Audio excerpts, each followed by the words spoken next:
بلغ العلا بكماله كشف الدجى بجماله حسنت جميع خصاله صلوا عليه وآله اللهم صل وسلم وبارك عليه سبحانك لا علم لنا إلا ما علمتنا إنك أنت العليم الحكيم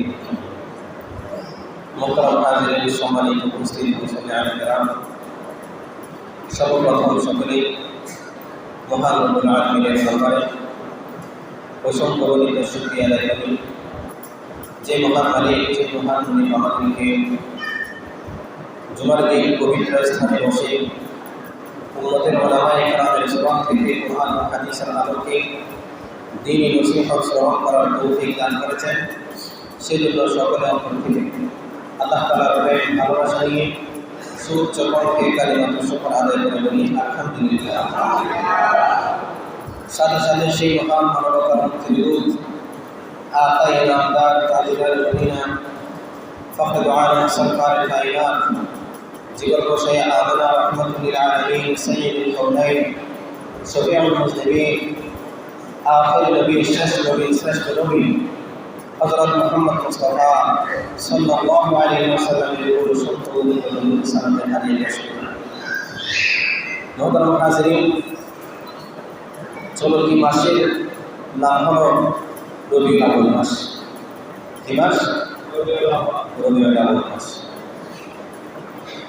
রাসূল সাল্লাল্লাহু আলাইহি ওয়াসাল্লাম হাদিসে ইরশাদ করেছেন, যে ব্যক্তি শেষ জামানায় খুঁজে খুঁজে আমার সুন্নত আদায় করবে, আমি তাকে 100 জন শহীদের সওয়াব দান করব। যদি কেউ রাসূল সাল্লাল্লাহু আলাইহি সাল্লামের সুন্নত খুঁজে খুঁজে আদায় করেন শেষ জামানায়, তাহলে আল্লাহ তাআলা তার আমলনামায় কয়জন শহীদের সওয়াব দান করবে? 100 জন শহীদের সওয়াব দান করবে। ওই রকম শহীদ নয় যাদের নাম শহীদ, যাদের নাম শহীদ এরকম শহীদ নয়, বরং বদরের যুদ্ধে অংশগ্রহণকৃত সাহাবে কেরামের মতো শহীদের মতো, উহুদের যুদ্ধে অংশগ্রহণকারী শহীদদের মতো সওয়াব আল্লাহ তাআলা তার আমলনামায় দান করবেন। সুবহানাল্লাহ। হাদিসে ইরশাদ আছে যে আরবি মাসের নামসমূহ মুখস্থ রাখা সুন্নাত। সুবহানাল্লাহ। আরবি মাসের নামসমূহ মুখস্থ রাখা মুসলমানদের জন্য সুন্নাত। এখন তো আমাদের আরবি মাসের নাম জানা থাকে না, হয়তো রবিউল আউয়াল মাসের নাম জানা আছে। এটা বিশেষ একটা মাস হওয়ার কারণে, সম্মানিত মাস হওয়ার কারণে। না মানে আমাদের মাঝে আরবি মাসের নাম কি থাকে না, জানা থাকে না। ইংরেজি মাসের নাম জানা থাকে, বাংলা মাসের নাম জানা থাকে, কিন্তু আরবি মাসের নাম আমাদের জানা থাকে না। লজ্জায় মরে যাওয়া উচিত। আমরা মুসলমান, আমরা কি মুসলমান, অথচ আরবি মাস মুসলমানদের মাস। কার মাস? মুসলমানদের মাস। আরবি মাস রসুলের মাস। আরবি মাস এটা আমাদের জন্য ঐতিহ্যের বিষয়, মুসলমানদের জন্য ঐতিহ্যের বিষয়। এখন আমাদের সেই ঐতিহ্য আনবে, মুসলমানরা সেই আরবি মাস মুখস্থ রাখে। রবিউল আউয়াল মাস এটা দামি না বেদামি? এই রবিউল আউয়াল মাস দামি না বেদামি? দামি। কেন দামি হয়েছে? এই মাসে রাসূলুল্লাহ সাল্লাল্লাহু আলাইহি ওয়াসাল্লাম জন্মগ্রহণ করেছেন। কি করেছেন? জন্মগ্রহণ করেছেন। কয় তারিখ জন্মগ্রহণ করেছেন? তারিখের মধ্যে কয় তারিখ জানা আছে আপনাদের? 12 তারিখ। শুধু একটা তারিখেই জানা আছে, শুধু একটা তারিখেই জানা আছে।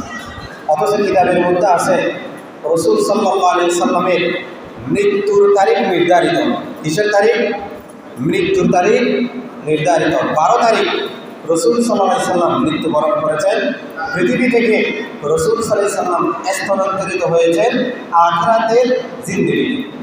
রাসূলের কোনো মরণ আছে? রাসূল সাল্লাল্লাহু আলাইহি ওয়াসাল্লাম জিন্দা, খবরের মধ্যে জিন্দা, তিনি মরে নাই।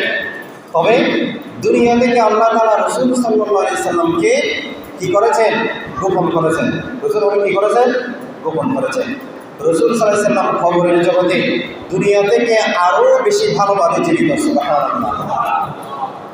তাহলে রাসূল সাল্লাল্লাহু আলাইহি ওয়াসাল্লাম যে মৃত্যুবরণ করেছেন 12 তারিখ, এটা নির্ধারিত, কিন্তু কয় তারিখ জন্মগ্রহণ করেছেন সেটা কি নয়, নির্ধারিত নয়। তবে আমাদের মাঝে প্রচলন আছে 12 তারিখ। কয় তারিখ?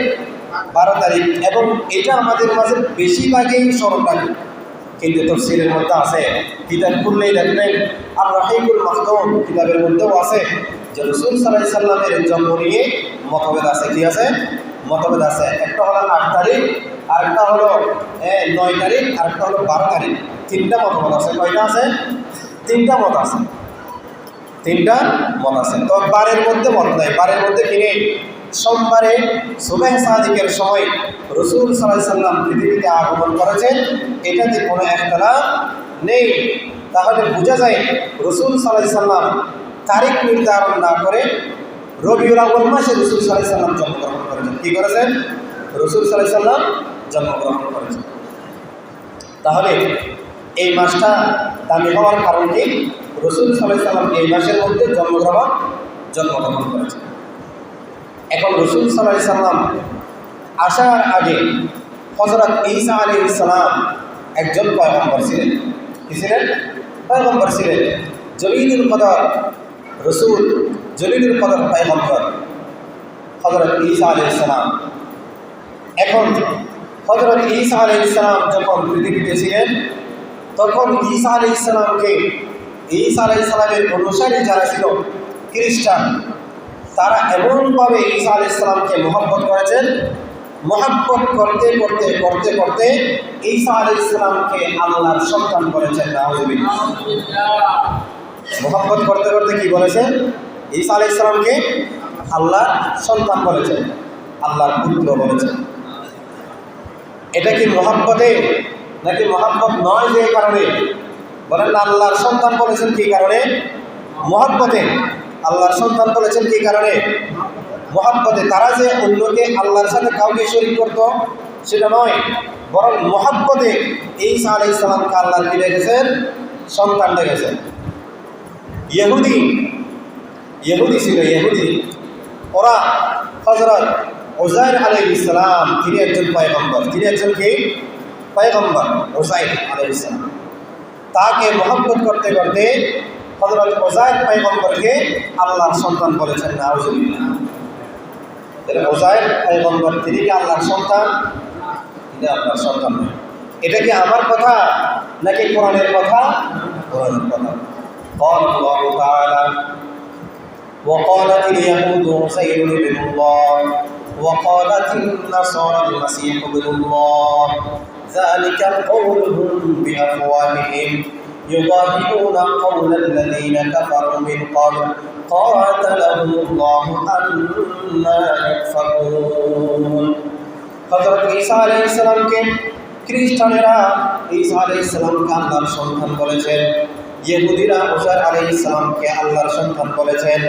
এমন মহব্বত তারা করেছেন, তাদের মহব্বতের মধ্যে কোনো ত্রুটি ছিল না, তাদের মহব্বতের মধ্যে কোনো ভেদাভেদ ছিল না, তাদের মহব্বতের মধ্যে কোনো ধরনের অভিযোগ ছিল না। তবে হযরত ঈসা আলাইহিস সালামকে আল্লাহর পুত্র বলার কারণে, হযরত উযাইর আলাইহিস সালামকে আল্লাহর পুত্র বলার কারণে আল্লাহ তাআলা উভয় দলকে জাহান্নামী ঘোষণা করেছেন। নাউযুবিল্লাহ। আচ্ছা, হযরত উযাইর পয়গম্বরকে আল্লাহর সন্তান বলেছেন মহব্বতে, হযরত ঈসা আলাইহিস সালামকে আল্লাহর সন্তান বলেছেন মহব্বতে। আল্লাহ তাআলা সেই মহব্বতের দাম দিতে গিয়ে তাদেরকে কি জান্নাত দিয়েছেন? বলেন না, তাদেরকে কি জান্নাত দিয়েছেন? না, ইহুদিদেরকে আল্লাহ তাআলা জাহান্নামী বলে ঘোষণা করেছেন। ঈসাই নাসারাদেরকে আল্লাহ তাআলা জাহান্নামী বলে ঘোষণা করেছেন, একমাত্র তাদের মহব্বতের মধ্যে আল্লাহর রাসূলের সিস্টেম না থাকার কারণে। কিসের কারণে? আল্লাহ রসুলের সিস্টেম না থাকার কারণে, নববী আদর্শ না থাকার কারণে।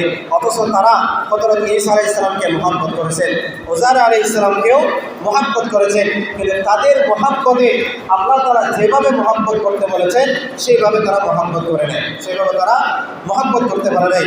হতে হতে বেশি করতে করতে এমন বেশি করেছেন, আল্লাহর সাথে শরীক করে ফেলেছেন। আল্লাহর সাথে সাথে ঘোষণা দিয়েছেন ইহুদি জাহান্নামী, নাসারা খ্রিস্টানেরা জাহান্নামী।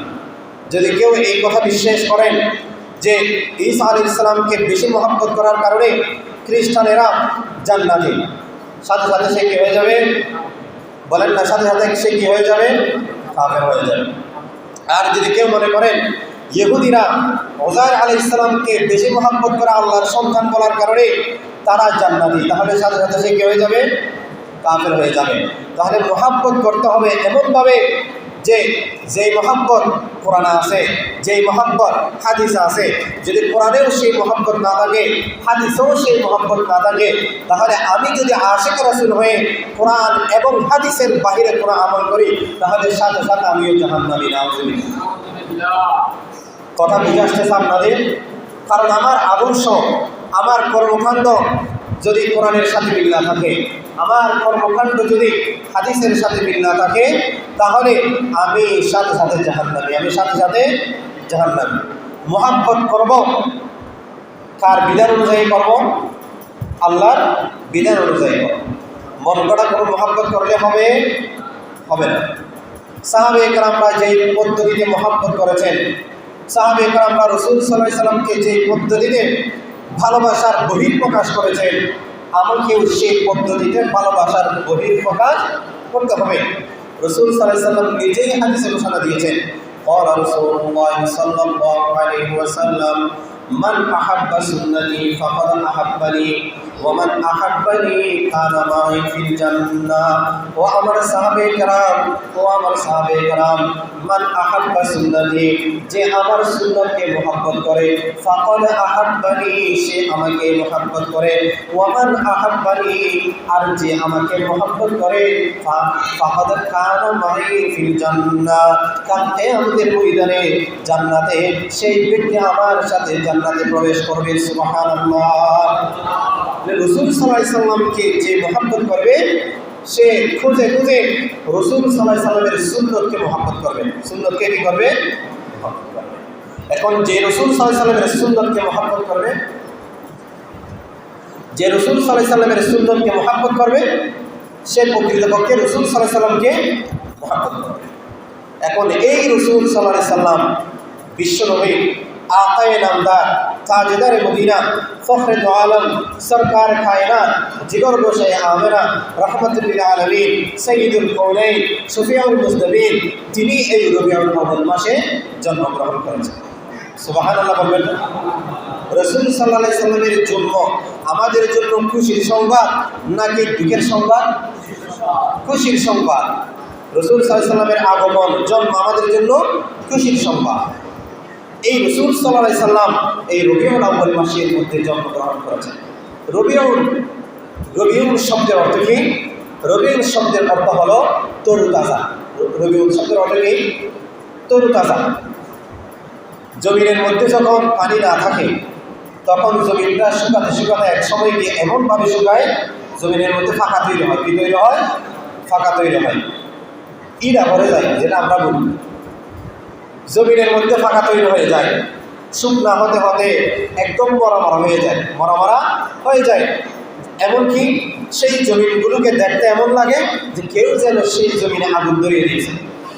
এইরকম এক নাজেহাল অবস্থা। রাসূল সাল্লাল্লাহু আলাইহি সাল্লাম আসার আগে হযরত ঈসা আলাইহিস সালাম এসেছেন। ঈসা আলাইহিস সালাম চলে যাওয়ার 571 বছর পরে, কয় বছর পরে? 570 বছর পরে, 71 বছরের মধ্যে রাসূল সাল্লাল্লাহু আলাইহি সাল্লাম দুনিয়ার জমিনে আগমন করেছেন। সুবহানাল্লাহ। যেহেতু দীর্ঘদিনের একটা দূরত্ব, 570 বছর, রাসূল পৃথিবীতে আল্লাহ তাআলার কথা বলার মতো কোনো লোক ছিল না। পৃথিবীতে কোরআনের কথা বলার মতো কোনো লোক ছিল না।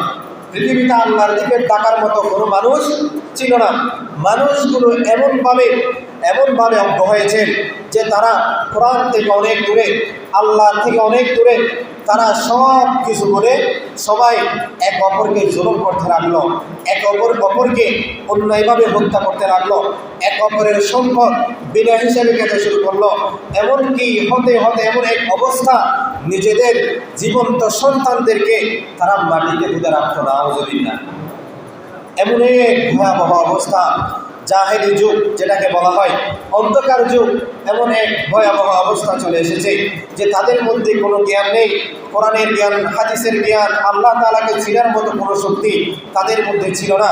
এমন এক অপরাজেয় অবস্থা যে দুনিয়া প্রকৃতপক্ষে মরে গেছে মতো হয়ে গেছে। কি হয়ে গেছে? মরে গেছে। কেমন মরে গেছে? রুহানি শক্তি, কোরআনের শক্তি, আল্লাহ তাআলার স্পেশাল নূর সেটা পৃথিবী থেকে চলে গেছে। মানুষ এমনভাবে গুনার কাজ করতে লাগলো, সরাসরি জানা, সরাসরি হত্যা, সরাসরি মদ পান, সরাসরি শরাব পান, সরাসরি অন্যায় অভিযান করতে লাগলো। পৃথিবীর অবস্থা দুর্বিষহ হয়ে গেল। মনে হলো যে পৃথিবী মরে গেছে। এমন এক পৃথিবী, মরা পৃথিবীকে চিন্তা করার জন্য আল্লাহ তাআলা রাসূল সাল্লাল্লাহু আলাইহি সাল্লামকে আগমন ঘটালেন, রাসূল সাল্লাল্লাহু আলাইহি সাল্লামের জন্মগ্রহণ করালেন। সেই জন্য রাসূল সাল্লাল্লাহু আলাইহি সাল্লাম যেই মাসে জন্মগ্রহণ করেছেন সেই মাসের নাম দিয়েছেন রবিউল আউয়াল, অর্থাৎ তরুতাজা হওয়ার মাস, তরুতাজা হওয়ার মাস। সুবহানাল্লাহ। কারণ রাসূল সাল্লাল্লাহু আলাইহি সাল্লাম আসার পরে সমস্ত জুলুম দুনিয়া থেকে বিদায় নিল। রাসূল সাল্লাল্লাহু আলাইহি সাল্লাম আসার পরে সমস্ত অন্যায় দুনিয়া থেকে বিদায় নিল। রাসূল সাল্লাল্লাহু আলাইহি সাল্লাম আসার পরে দুনিয়া থেকে এতিমের মাল বিদায় হিসেবে খাওয়া বিদায় নিল। রাসূল সাল্লাল্লাহু আলাইহি সাল্লাম আসার পরে বিনা হিসেবে মানুষকে হত্যা করা বিদায় নিল। রাসূল সাল্লাল্লাহু আলাইহি সাল্লাম আসার পরে জীবন্ত নারীদেরকে কবরে দেওয়া বিদায় নিল। এই কারণে এই মাসটার নাম হলো রবিউল আউয়াল। সুবহানাল্লাহ। তরুতাজা মাস। রাসূল সাল্লাল্লাহু আলাইহি সাল্লাম এসে সব কিছু জীবিত হয়ে গেল। সুবহানাল্লাহ। রাসূল সাল্লাল্লাহু আলাইহি সাল্লাম এসে সব কিছু জীবিত হয়ে গেল। শুধু কি জীবিত হয়েছেন? রাসূল সাল্লাল্লাহু আলাইহি সাল্লাম শুধু কি এমনি এসে গেছেন, নাকি আসার আগে রাসূল সাল্লাল্লাহু আলাইহি সাল্লাম আসবেন সেটার কোনো আলামত ছিল? রাসূল সাল্লাল্লাহু আলাইহি সাল্লাম আসার আগে কিছু আলামত ছিল। যেমন নাকি আমাদের মাঝে কোনো অতিথি আসলে, কোনো মহা ব্যক্তি আসলে, সম্মানী ব্যক্তি আসলে, তিনি আসার আগে তার কিছু চিহ্ন থাকে, তার কিছু আলামত থাকে। যে আমাদের সভাপতি সাহেব আসবেন, আমাদের চেয়ারম্যান সাহেব আসবেন, আমাদের এমপি আসবেন, মন্ত্রী আসবেন, তার কিছু আলামত আমাদের ভিতরে থাকে কি থাকে না? থাকে। রাসূল সাল্লাল্লাহু আলাইহি ওয়াসাল্লাম তিনি পৃথিবীর জমিনে আসবেন, তিনি এমন কোনো রসুল নয় যিনি রসুলদেরও রসুল। সুবহানাল্লাহ। তিনি পৃথিবীর জমিনে আগমন করবেন, ইমামুর রসুল, রসুলদের ইমাম, তিনি পৃথিবীতে আগমন করবেন। তাহলে তার কিছু আলামত আল্লাহ তাআলা যুগে যুগে সমস্ত নবীদেরকে বলে গেছেন এবং সমস্ত নবীরা সেই রসুলের ঘোষণা দিয়েছেন। সুবহানাল্লাহ। যে আমি পৃথিবী থেকে বিদায় নিচ্ছি, আমার পরে এমন একজন নবী আসবে যাকে আমি পেলে আমি খুশি হয়ে যেতাম। হযরত ইব্রাহিম আলাইহিস সালাম এবং হযরত ইসমাঈল আলাইহিস সালাম, ওনারা দুইজনেই নবী। ইব্রাহিম আলাইহিস সালাম, তার পুত্র হলো কে? ইসমাঈল আলাইহিস সালাম। তিনারা দুইজনেই নবী। কাবাঘর নির্মাণ করেছেন, কাবা শরীফ নির্মাণ করেছেন। কাবা শরীফ নির্মাণ করার পরে হযরত ইব্রাহিম আলাইহিস সালাম আল্লাহ তাআলার কাছে দোয়া করলেন যে রব্বানা ওয়া বা'আথ ফীহিম রাসূলাম মিন আনফুসিহিম ইয়াতলু আলাইহিম আয়াতিহি ওয়া ইউযাক্কিহিম ওয়া ইউআল্লিমুহুমুল কিতাবা ওয়াল হিকমা। ও আমার প্রভু পরওয়ারদিগারে আলম, রব্বানা ওয়া বা'আথ ফীহিম রাসূলাম মিনহুম, আপনি একজন নবী পাঠাবেন যার কথা আমরা রূহের জগতে শুনেছি, যার কথা আমরা রূহের জগতে শুনেছি। রব্বানা ওয়া বা'আথ ফীহিম রাসূলাম মিন আনফুসিহিম, সেই নবীকে, সেই রাসূলকে আপনি আমার বংশ থেকে পাঠানো। সুবহানাল্লাহ। যেই নবীর কথা আমরা রূহের জগতে শুনেছি, সেই নবীকে আপনি আমার বংশ থেকে পাঠান, সেই নবীকে আপনি আমার বংশ থেকে পাঠান। কারণ রাসূল সাল্লাল্লাহু আলাইহি সাল্লাম যে বংশ থেকে আসবেন সেই বংশেই দামি। সুবহানাল্লাহ। শুধু যেই বংশ থেকে আসবেন সেই বংশ দামি তা নয়, রাসূল সাল্লাল্লাহু আলাইহি সাল্লাম যেই যুগে আসবেন সেই যুগ দামি। সুবহানাল্লাহ। রাসূল সাল্লাল্লাহু আলাইহি সাল্লামের মহব্বতে আমরা কি সুবহানাল্লাহ বড় করে বলতে পারি না? রাসূল সাল্লাল্লাহু আলাইহি সাল্লামের মহব্বত আমাদের অন্তরে আছে না নেই? রাসূল সাল্লাল্লাহু আলাইহি সাল্লামের মহব্বত যদি অন্তরে না থাকে সে মুসলমান না কাফের?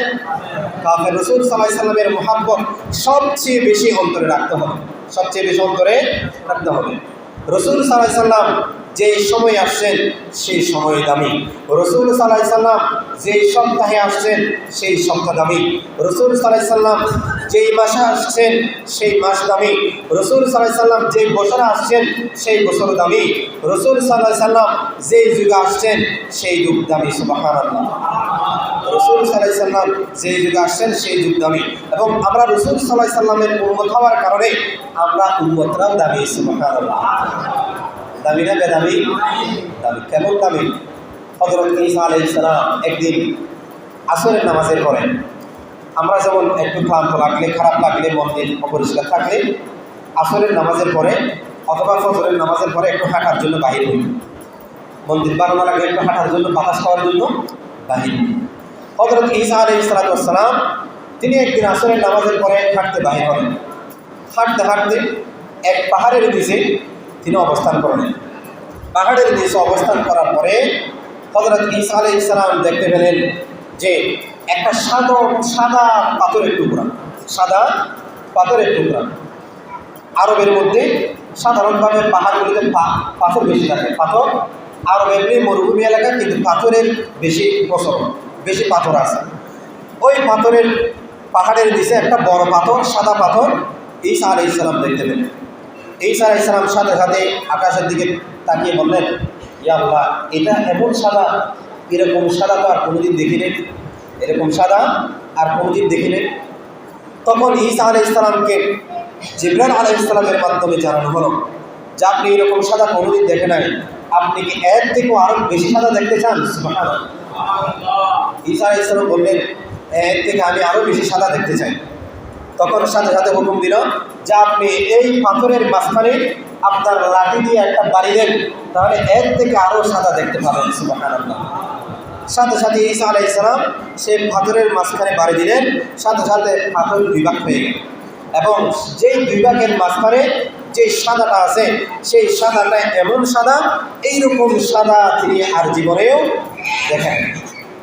ঈসা আলাইহিস সালাম সাদা এটা দেখার পরে আগ্রহ জন্মানো যে এটার ভিতরে কী আছে দেখি, এটার ভিতরে কী আছে দেখি। একটু কাছে গিয়ে সেই পাথরের ভিতরের দিকে দেখলো একটা জায়নামাজ, জায়নামাজের উপরে একজন ব্যক্তি রুকু করতেছে, সিজদা করতেছে, এবং একবার সালাম ফিরায় আবার নামাজের নিয়ত বাঁধে, আবার সালাম ফিরায় আবার নামাজের নিয়ত বাঁধে। ঈসা আলাইহিস সালাম সেই ব্যক্তিকে দেখে অপেক্ষা করতে লাগলো যে ব্যক্তি থেকে আমি জিজ্ঞেস করব। যখন নামাজের পরে সালাম ফিরালো, ঈসা আলাইহিস সালাম সাথে সাথে ডাক দিলেন, ইয়া আব্দুল্লাহ, আনা নবিয়্যুন ঈসা রূহুল্লাহ, যে ও আল্লাহর বান্দা, আমি নবী ঈসা রূহুল্লাহ, আমার সাথে একটু কথা বলো। তখন সাথে সাথে সেই ব্যক্তিটা আল্লাহ তাআলার হুকুমে ঈসা আলাইহিস সালামের সাথে কথা বললেন। যে ঈসা আলাইহিস সালাম তখন তার সাথে কথা বললেন যে আপনি এইখানে যে ইবাদত করতেছেন, আপনার ইবাদতের বয়স কত? সুবহানাল্লাহ।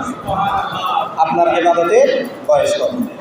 তখন সেই আল্লাহর বান্দা হযরত ঈসা আলাইহিস সালামকে জবাব দিলেন যে আমি এইখানে এইভাবে ইবাদত করতেছি 400 বছর। সুবহানাল্লাহ। এই পাথরের ভিতরে আমি ইবাদত করতেছি কয় বছর? 400 বছর। ঈসা আলাইহিস সালাম অবাক হয়ে গেলেন। এরপর জিবরাইল আলাইহিস সালামকে জিজ্ঞেস করলেন, জিবরাইল, আল্লাহ তাআলার হুকুমে আমি এটা কি দেখলাম যে এই 400 বছর পর্যন্ত এই ব্যক্তি পাথরের ভিতরে কীভাবে ইবাদত করে, তার খানা কোথায়, তার খানা পিনা, গোসল, তার সমস্ত সরু সামান, এগুলোর ব্যবস্থা কোথায় থেকে হয়? তখন হযরত জিবরাইল আলাইহিস সালাম বললেন, ওই ব্যক্তিটিকে জিজ্ঞেস কর, ওই ব্যক্তিটিকে জিজ্ঞেস কর। ঈসা আলাইহিস সালাম সেই ব্যক্তিটাকে জিজ্ঞেস করলেন, আপনি যে 400 বছর পর্যন্ত এই পাথরের ভিতরে ইবাদত করেন, আপনার এই অবস্থা কখন থেকে হয়েছে, এবং আপনার খানা পিনা, রোজগার এবং আপনার রিজিকের ফায়সালা কোথায় থেকে হয়? তখন ঈসা আলাইহিস সালামকে উত্তর দিলেন যে আমি আল্লাহ তাআলার হুকুমে একদিন এই পাহাড়ের গুহা দিয়ে আমি চলতেছিলাম, হঠাৎ পাহাড়ের একটা টুকরা এসে আমাকে সেই পাথরের নিচে ফেলে দিল। আমি কোনোভাবেই সেই পাথর থেকে উঠতে পারছিলাম না। দুনিয়ার কোনো সাহারা ছিল না, তেমন কোনো ঘর বাড়ি এখানে ছিল না। আমি সেই পাথরের টুকরার নিচে পড়ে সর্বসাহারা হয়ে, সর্বস্ব হয়ে আমি আল্লাহ তাআলার উপর তাওয়াক্কুল করলাম যে আমাকে যেহেতু এই পাথর এসে চেপে ধরল, এখান থেকে উঠিয়ে নেওয়ার মতো কোনো মানুষ নেই। আল্লাহ তাআলার উপর ভরসা করলাম, একমাত্র আল্লাহ আমাকে বাঁচাতে পারে, এই ছাড়া আর কেউ নাই। সুতরাং আমি এখানেই থাকবো, আল্লাহ যেটাই করেন সেইটার উপর ফয়সালা। এখন আল্লাহর ফয়সালার উপর যখন দিয়ে গেছেন, তখন সেই ব্যক্তি সেখানে নিজে নিজে ধারণা করলো এখানে তো কিছু নেই, এখন আমি কি এমনি এমনি বসে থাকবো? সুতরাং আমি এখানে ইবাদত করতে থাকি। ইবাদত করার সময় শুরুতে এই পাথরটা সাদা ছিল না, কালো ছিল। কি ছিল? কালো ছিল। পৃথিবীর পাথর বেশিরভাগ কালো, পৃথিবীর পাথর, দামি পাথর বেশিরভাগ কালো। এই পাথরটা কালো ছিল। আমি যখন আস্তে আস্তে ইবাদত বন্দেগী শুরু করলাম, নামাজ যখন শুরু করলাম, আস্তে আস্তে পাথরটা সাদা হয়ে যায়, আস্তে আস্তে পাথরটা সাদা হয়ে যায়। যখন নামাজ শেষ হয়, তখন কে জানি আমাকে খাবার দিয়ে যায়। সুবহানাল্লাহ, কে জানি আমাকে খাবার দিয়ে যায়। এই খাবারের সাথে পৃথিবীতে আমার কোনো পরিচয় ছিল না। কে জানি এসে আমাকে খাবার দিয়ে যায়। এখন আমি সেই খাবারগুলো খেয়ে এখানে জীবিত থাকি। তখন ঈসা আলাইহিস সালাম কৌতূহলবশত তাকে জিজ্ঞেস করলেন, ও ঈসা, ও আল্লাহর বান্দা, এখন তুমি যে এখানে বসে বসে 700 বছর ইবাদত করছো, তোমার থেকেও কি দামি মানুষ পৃথিবীতে আছে? তোমার থেকেও কি দামি মানুষ পৃথিবীতে আছে? তখন সেই ব্যক্তি বলল, এটা তো আমি জানি না, আপনি আল্লাহ থেকে জিজ্ঞেস করেন, আপনি আল্লাহ থেকে জিজ্ঞেস করেন, যেহেতু আপনি নবী। তখন সাথে সাথে আল্লাহ তাআলার কাছে প্রার্থনা করলেন যে এই ব্যক্তিটা 700 বছর পর্যন্ত এই পাথরের নিচে ইবাদত করে, কোনো ধরনের গুনাহ নাই, 700 বছর পর্যন্ত এই ব্যক্তিটা ইবাদত করে। এখন এর মতো ব্যক্তি পৃথিবী থেকে আর আছে, সামনেও আর আসবে? আল্লাহ তাআলা তখন সাথে সাথে উত্তর দিলেন, এই ব্যক্তি তো শুধুমাত্র 700 বছর ইবাদত করেছে। কয়শো বছর? 700 বছর। এর থেকেও দামি মানুষ পৃথিবীতে আগমন করবে। সাইয়্যিদুল মুরসালিন, শফিউল মুজনবিন, আখির নবী, শেষ নবী, শ্রেষ্ঠ নবী, তার উম্মত পৃথিবীতে আগমন করবে। তার উম্মতকে আমি এমন একটা রাত দিব, যেই রাতের ইবাদত 1000 মাসের চেয়ে শ্রেষ্ঠ। এরকম 700 বছর নয়, বরং হাজার হাজার বছর ইবাদত করার সমতুল্য। সুবহানাল্লাহ, এইরকম রাত আমি তাদেরকে দান করব। তাহলে এই উম্মত দামি না বেদামি? দামি। রাসূল সাল্লাল্লাহু আলাইহি সাল্লাম আসার কারণে এই উম্মত দামি হয়ে গেছেন। তাহলে রাসূল সাল্লাল্লাহু আলাইহি সাল্লাম যেই জামানায় আসে সেই জামানা দামি, যেই সময় আসে সেই সময় দামি। রাসূল সাল্লাল্লাহু আলাইহি সাল্লাম আমাদের জন্য রহমত, রাসূল সাল্লাল্লাহু আমাদের জন্য রহমত। আল্লাহ তাআলা কোরআনে ইরশাদ করেছেন, ওয়ামা আরসালনাকা ইল্লা রাহমাতাল লিল আলামিন ওয়া নাবিয়্যুম বিরাহমাত লাকাদ কানে ওয়ালা মুরাদে গরিবুম কে বরলানে ওয়ালা ওয়া নাবিয়্যুম বিরাহমাত লাকাদ কানে ওয়ালা মুরাদে গরিবুম কে বরলানে ওয়ালা मुसीबत के गैरों के कामाने वाला गरीबों का वाली गुलामों का मौला। सुबहानाल्लाह। রাসূল সাল্লাল্লাহু আলাইহি সাল্লাম গরিবদেরকে, অসহায় ব্যক্তিদেরকে সহযোগিতা করতেন। রাসূল সাল্লাল্লাহু আলাইহি সাল্লাম যখন দুনিয়াতে আগমন করেন, শুধু দুনিয়ার মানুষ খুশি হয় নাই, রাসূল সাল্লাল্লাহু আলাইহি সাল্লাম আসার কারণে শুধু মুসলমান খুশি হয় নাই, রাসূল সাল্লাল্লাহু আলাইহি সাল্লাম আসার কারণে স্বয়ং কাফের আবু লাহাব পর্যন্ত খুশি হয়ে তার বাদী সুহাইবাকে গোলাম হিসেবে ছিল, তাকে আজাদ করেছেন। সুবহানাল্লাহ। তাহলে এই আবু লাহাব রাসূল সাল্লাল্লাহু আলাইহি সাল্লাম আসার কারণে খুশি হয়ে তার বাদী সুহাইবাকে আজাদ করেছেন, সুহাইবাকে আজাদ করেছেন। কিন্তু সেই আবু লাহাব রাসূল সাল্লাল্লাহু আলাইহি সাল্লাম যখন নবুয়ত প্রাপ্ত হয়েছেন, সেই নবুয়ত প্রাপ্ত হওয়ার পরে রাসূল সাল্লাল্লাহু আলাইহি সাল্লাম যখন কালিমার দাওয়াত দিয়েছেন, কালিমার দাওয়াত না গ্রহণ করার কারণে সেই আবু লাহাব জাহান্নামী নাকি জান্নাতি? বড় করে বলেন, জাহান্নামী না জান্নাতি? জান্নাতি। রাসূল সাল্লাল্লাহু আলাইহি সাল্লাম আসার কারণে সুহাইবাকে কি করার মাধ্যমে, আজাদ করার মাধ্যমে রাসূল সাল্লাল্লাহু আলাইহি সাল্লামের মিলাদ পালন করেছেন। কি পালন করেছেন? বড় করে বলেন, কি পালন করেছেন? আর বড় করে বলেন না, রাসূল কি পালন করেছেন? মিলাদুন নবী আপনারা পালন করেন না কেউ? আর বলেন না, রাসূল সাল্লাল্লাহু আলাইহি সাল্লামের মিলাদ পালন করেন কি করেন না? রাসূল সাল্লাল্লাহু আলাইহি সাল্লামের মিলাদ কে পালন করেছেন সর্বপ্রথম? বলেন না কে? তখন তো রাসূল হয় নাই, তখন কি হয় নাই? রাসূল হয় নাই। আব্দুল্লাহর বেটা মুহাম্মদ হিসেবে রাসূল সাল্লাল্লাহু আলাইহি সাল্লামের কি পালন করেছেন? মিলাদ পালন করেছেন। কিন্তু রাসূল সাল্লাল্লাহু আলাইহি ওয়াসাল্লাম নবুয়ত প্রাপ্ত হওয়ার পরে সেই আবু লাহাব রাসূল সাল্লাল্লাহু আলাইহি ওয়াসাল্লামের দাওয়াত গ্রহণ না করার কারণে আবু লাহাব জান্নাতি না জাহান্নামী। এখনো আমি আপনি যদি রাসূল সাল্লাল্লাহু আলাইহি ওয়াসাল্লামের আদর্শ পালন না করি, কি পালন না করি? আদর্শ পালন না করি, রাসূল সাল্লাল্লাহু আলাইহি ওয়াসাল্লামের সুন্নাত পালন না করি, তাহলে আমিও আপনিও রাসূল সাল্লাল্লাহু আলাইহি ওয়াসাল্লামের আদর্শকে না ধরার কারণে, রাসূল সাল্লাল্লাহু আলাইহি ওয়াসাল্লামের সুন্নাতকে না ধরার কারণে আমরাও জাহান্নামী হব কি হব না?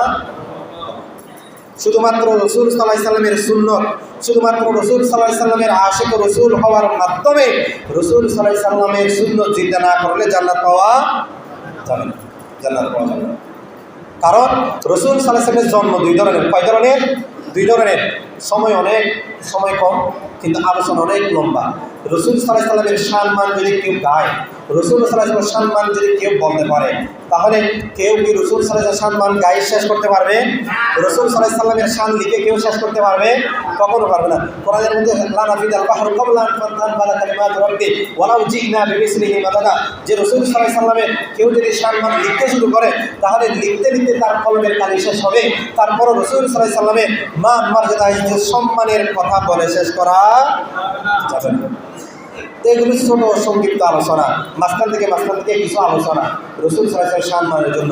রাসূল সাল্লাল্লাহু আলাইহি ওয়াসাল্লাম তাহলে আগমন রাসূল সাল্লাল্লাহু জন্ম কয় ধরনের? দুই ধরনের। কয় ধরনের? বড় করে বলেন। রাসূল সাল্লাল্লাহু আলাইহি জন্ম কয় ধরনের?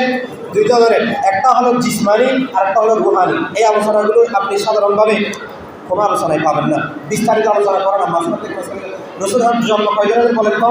দুই ধরনের। একদিন হযরত ফাতেমা রাদিয়াল্লাহু তাআলা আনহা রাসূল সাল্লাল্লাহু আলাইহি ওয়াসাল্লামের কন্যা, রাসূল সাল্লাল্লাহু আলাইহি ওয়াসাল্লামের কন্যা হযরত রাসূল সাল্লাল্লাহু আলাইহি ওয়াসাল্লাম যখন কি পাইলেন, নবুয়ত প্রাপ্ত হয়েছেন, তারপরে রাসূল সাল্লাল্লাহু আলাইহি ওয়াসাল্লামের কাছে জিবরাইল আলাইহিস সালাম আসা যাওয়া করতেন। জিবরাইল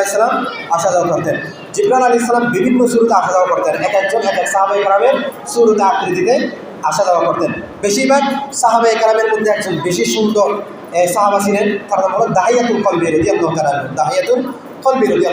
তার আকৃতিতে আগমন করতেন। এখন দাহিয়াতুল কলবি সাহাবাকে হযরত ফাতেমা রাদিয়াল্লাহু তাআলা কি বলতেন? সুনাব্বু বলতেন। কি বলতেন? কারণ আমাদের সময় যারা বাপ থেকে যারা ছোট হয়, তাদেরকে অপরিচিত হলে অনেক সময় ছোট আঙ্কেল ডাকে, অনেক সময় কি ডাকে? আঙ্কেল ডাকে। যাকে যেভাবে সম্বোধন করা দরকার সেভাবে সম্বোধন করে। দাহিয়াতুল কলবিকেও কি বলে? সুনাব্বু ডাকতেন। এখন হযরত ফাতেমা রাদিয়াল্লাহু তাআলার দরবার একদিন রাসূল সাল্লাল্লাহু আলাইহি সাল্লামের ঘরে জিবরাইল আলাইহিস সালাম আগমন করলেন। এই কথা বলে শেষ করে দিল। জিবরাইল আলাইহিস সালাম যখন আগমন করলেন, ফাতেমা রাদিয়াল্লাহু তাআলা চিনতে পেলেন যে এটা দাহিয়াতুল কলবি। তখন দেখলেন কি সমস্যা, সুনাব্বু বলে সম্বোধন করলেন। কিন্তু সেটা দাহিয়াতুল কলবি নয়, সেটা জিবরাইল আলাইহিস সালাম। সুবহানাল্লাহ। সেটাকে জিবরাইল আলাইহিস সালাম। তখন রাসূল সাল্লাল্লাহু আলাইহি সাল্লাম ছিলেন কোথায়? রাসূল সাল্লাল্লাহু আলাইহি সাল্লাম মসজিদে নববীর মধ্যে বসা ছিলেন। রাসূল কোথায় বসা ছিলেন? মসজিদে নববীর মধ্যে বসা ছিলেন। জিবরাইল আলাইহিস সালাম সেখানে গেলেন। যাওয়ার পরে এখন চেহারা কালো করে ফেলছেন। রাসূল সাল্লাল্লাহু আলাইহি সাল্লাম জিজ্ঞেস করলেন, জিবরাইল কি হলো ঘটনা, তোমার চেহারা কালো কেন? তখন জিবরাইল আলাইহিস সালাম উত্তর দিলেন যে আপনার কন্যা হযরত ফাতেমা রাদিয়াল্লাহু তাআলা আনহা তিনি আমাকে আজকে সুনাব্বু বলে সম্বোধন করেছে। কি বলে সম্বোধন করেছে? সুনাব্বু বলে সম্বোধন করেছে। রাসূল সাল্লাল্লাহু আলাইহি সাল্লাম মুস্কি হাসি দিলেন। মুস্কি হাসি দিয়ে বললেন, তোমার কি খারাপ লাগছে? সুনাব্বু বলার কারণে তোমার কি খারাপ লাগছে? তখন বলল, খারাপ তো লাগবে। আমি একজন এত বড় জিবরাইল, এত বড় ফেরেশতা, এখন আপনার কত বছর আগে আমার জন্ম, তখন এই ফাতেমা আমাকে সুনাব্বু ডাকে, এখন তার তো ডাকলে পর আব্বু ডাকার কথা, এখন সে আমাকে সুনাব্বু ডাকে। তখন রাসূল সাল্লাল্লাহু আলাইহি সাল্লাম বললেন, তাহলে সেই কারণে তোমার মন খারাপ, তাহলে আসো এদিকে ফিসে আসো। রাসূল সাল্লাল্লাহু আলাইহি বললেন যে তাহলে বলো তোমার জন্ম কখন থেকে? তখন জিবরাইল আলাইহিস সালাম বললেন, পূর্ব আকাশে একটা তারা উঠত, ৮০,০০০ বছর পরে একবার উঠত, ৮০,০০০ বছর পরে একবার উঠত। আমি সেই তারাকে ৮০,০০০ বার দেখেছি। সুবহানাল্লাহ। জিবরাইল আলাইহিস সালাম বললেন, ৮০,০০০ বছর পরে একবার উঠে আমি সেই তারাকে ৮০,০০০ বার দেখেছি। তাহলে আমার বয়স কত আপনি চিন্তা করেন, আর আপনার মেয়ে আমাকে সুনাব্বু ডাকে। তো জিবরাইল আলাইহিস সালামকে রাসূল সাল্লাল্লাহু আলাইহি সাল্লাম বললেন যে তাহলে আপনি ৮০,০০০ বার সেই তারাকে দেখেছেন, এখন শেষের বারের মধ্যে সেই ৮০,০০০ বছর পরে যে একবার উঠে, এখন সেই তারা কি এখন উঠার সময় হয়েছে নাকি সময় হয়নি? তখন বললেন যে এখন উঠার সময় তো হয়েছে, কিন্তু সেই তারা তো উঠে না, সেই তারা উঠে না। রসুল সাল্লাল্লাহু আলাইহি সাল্লাম জিবরাইল আলাইহিস সালামের জবান থেকে এই কথা শোনার পরে জিবরাইল আলাইহিস সালামকে বললেন, তাহলে আসো, এদিকে পিছে আসো, এদিকে পিছে আসো। রসুল সাল্লাল্লাহু আলাইহি সাল্লাম পিছন থেকে নিজের কাপড় উঠালেন। রসুল সাল্লাল্লাহু আলাইহি সাল্লাম চাদর উল্টিয়ে রসুল সাল্লাল্লাহু আলাইহি সাল্লামের দুই হাতের জোড়ার স্থানের মধ্যখানে রসুল সাল্লাল্লাহু আলাইহি সাল্লামের সেই জায়গায় মোহরে নবুয়তটা দেখিয়ে জিবরাইল আলাইহিস সালামকে বললেন, এই যে দেখো আমার পিঠের এই চিহ্নটা তুমি চিনতে পারো কিনা? সাথে সাথে জিবরাইল আলাইহিস সালাম সেই দিকে লক্ষ্য করে সেই দিকে নজর দিয়ে জিবরাইল আলাইহিস সালাম বললেন, ওয়াল্লাহি হাদা হুয়া, ওয়াল্লাহু হাদা হুয়া, এটা তো আল্লাহর কসম, আল্লাহর শপথ, এটা তো ওই তারা যেটা আমি ৮০,০০০ বছর পরে একবার পূর্ব আকাশের মধ্যে দেখতাম। সুবহানাল্লাহ। রাসূল সাল্লাল্লাহু আলাইহি সাল্লাম বললেন, এর আগে আমি জন্মগ্রহণ করেছি। তখন বললেন, ইয়া রাসূলুল্লাহ সাল্লাল্লাহু আলাইহি সাল্লাম, আপনার জন্ম কখন? তখন বললেন, আমার জন্ম হচ্ছে ওই সময় আদমু বাইনার রূহি ওয়াল জাসাদ, আদমু বাইনার রূহি ওয়াল জাসাদ, যে আমি ওই সময় জন্মগ্রহণ করেছি যখন আল্লাহ তাআলা আদম আলাইহিস সালামকে আদম হিসেবে আদমের মাটিকে পর্যন্ত আল্লাহ তাআলা তখন আনে নাই, আদমের মাটিকে পর্যন্ত আল্লাহ তাআলা তখনও আনে নাই। আদম যখন পানি এবং মাটির মাঝখানে তখন আমি নবী। সুবহানাল্লাহ। আনা নবিয়্যুন ওয়া আদামু বাইনা তিনি ওয়াল জাসাদ, যে আমি কখন থেকে নবী? যখন থেকে আদম আলাইহিস সালাম মাটি এবং পানির মাঝখানে। সুবহানাল্লাহ। তাহলে আমাদের নবী সবচেয়ে আগে, আমাদের নবীর আগে পৃথিবীতে কেউ আগমন করে নাই। তাহলে রূহের জগতে সবার আগে রাসূল সাল্লাল্লাহু আলাইহি সাল্লাম রূহের জগতে জন্মগ্রহণ করেছেন। তবে পৃথিবীর জমিনে সবার পরে জন্মগ্রহণ করেছেন। জন্মগ্রহণ করার পরে রাসূল সাল্লাল্লাহু আলাইহি সাল্লাম যে এমন যুগে জন্মগ্রহণ করেছেন, যে যুগে অন্ধকারে ভরপুর, যে যুগে গাফিলতিতে ভরপুর, যে যুগের মধ্যে মানুষের কোনো চিন্তা চেতনা ছিল না, মানুষ গাফিলে ভক্ত। রাসূল সাল্লাল্লাহু আসার পরে সেই সারা জগৎ, অন্ধকারের জগৎ আলোয় পরিণত হয়ে গেল। সুবহানাল্লাহ। কবি লিখেন কি, ওয়াল্লাইলু মেহে জুলফে মুহাম্মদ কাতারান্নুম ওয়াসসুবহে মারহুসারায়ে আহমদ কাতারান্নুম ওয়াল ফজর মেহে সুবহে রসালত কি বশারত ওয়াল আসর মেহে দৌরে নবুওত কা বশারত হর কুল মেহে রুয়ে মদিনা কা তাবাসসুম हर फूल में है रूए मदीना का तबस्सुम शाखल के लचक में कद आका का तकल्लुम मौला ने कभी यासीन से उसको पुकारा हामीम कभी और कभी तहा वो इशारा हामीम कभी और कभी तहा वो इशारा। ও মুসলমান ভাইরা, আমার রাসূল সাল্লাল্লাহু আলাইহি সাল্লাম যখন পৃথিবীর জমিনে আগমন করলেন, অন্ধকার দূর হয়ে আলো আসলো, জুলুম দূর হয়ে ইনসাফ আসলো, জীবন্ত কন্যা সন্তানদেরকে পুঁতেখানা থেকে আল্লাহ তাআলা রাসূল সাল্লাল্লাহু আলাইহি সাল্লামের মাধ্যমে মানুষদের অন্তরকে জীবিত করলেন। সুবহানাল্লাহ। রাসূল সাল্লাল্লাহু আলাইহি সাল্লাম সারা জগৎকে জীবিত করলেন। এই জন্য রাসূল সাল্লাল্লাহু আলাইহি সাল্লাম ওয়া আরসালনাকা ইল্লা রাহমাতাল লিল আলামিন, রাসূল সাল্লাল্লাহু আলাইহি সাল্লাম সারা জগতের জন্য রহমত, সারা জগতের জন্য রহমত। শুধু দুনিয়ার জন্য, সারা জগৎ মানে শুধু দুনিয়া নয়, আখিরাতের জন্য রহমত। শুধু আখিরাত নয়, ৮০,০০০ জগৎ আছে। কয় হাজার? ৮০,০০০ জগৎ আছে। আমাদের এই এত বড় দুনিয়া, এটা যত বড় দুনিয়া, এইরকম জগৎ ৮০,০০০ জগৎ আছে।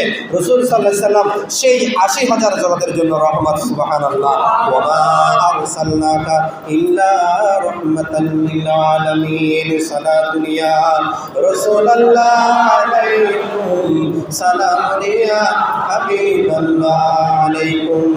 আল্লাহ পাক রব্বুল আলামিন আমাদের সবাইকে রাসূল সাল্লাল্লাহু আলাইহি সাল্লামের প্রকৃত আশিক হওয়ার তৌফিক দান করুন। সকলে বলি আমিন। ওয়া আখিরু দাওয়ানা আলহামদুলিল্লাহি রাব্বিল আলামিন। আসসালামু আলাইকুম ওয়া রাহমাতুল্লাহি ওয়া বারাকাতুহু।